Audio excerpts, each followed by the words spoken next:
Ngibingelele ngiphinde nginamukelela kuNqambothi Media TV 18. Ingane zakwethu sishubile isimo KwaZulu-Natal emgwaqeni N3 la khona ohlanganisa khona iLady Smith. Ingane zakwethu la isithwathwa sihlasele ngendlela esezingeni eliphezulu njengoba umgwaqo uneqwa kumanje imoto ayikhona ukuhamba. Ikhansela ke le Action SA selikhale kakhulu ngohulumeni waKwaZulu-Natal ngokuthi wenza okukhulu ubudedengu njengoba engakwazanga ukuthumela indiza ukuthi itakula abantu kulesi simo. Ukhansela ke ukhala ngohulumeni nje we-GNU ukuthi awunalo iqiniso.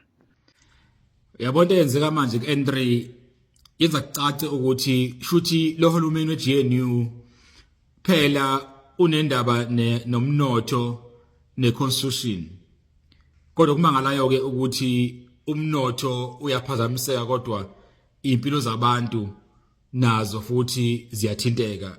Kodwa uboni benzani. Kuyamangaza ukuthi sokuphele more than 10 hours kunabantu abastakhe kusnow ku-N3. I-GNU government keep sending ama-warnings, which is not wrong. But where is rescue teams? Why ngasuka izolo abantu bakhishwa lapha kusnow ngamabhanoyi basuke endaweni eziphephile? Ziyasala ke imoto kanjalo.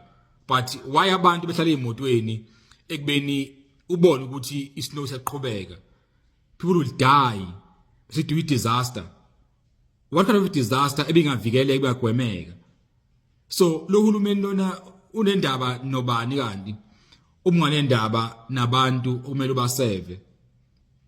Awunandaba nezempilo, awunandaba nezemfundo, kuphela nje into ekhulunywa kuphela i-constitution umnotho, i-constitution umnotho. Awuzwa indaba yempilo zabantu. Why people must die? Government keep just sending warnings. Ukuthi ningahambi ku-N3 what. Why don't you quickly also go rescue abantu? Why send them warnings? Why not go and rescue abantu abalapha yana? Where is rescue teams in this country? Where is army?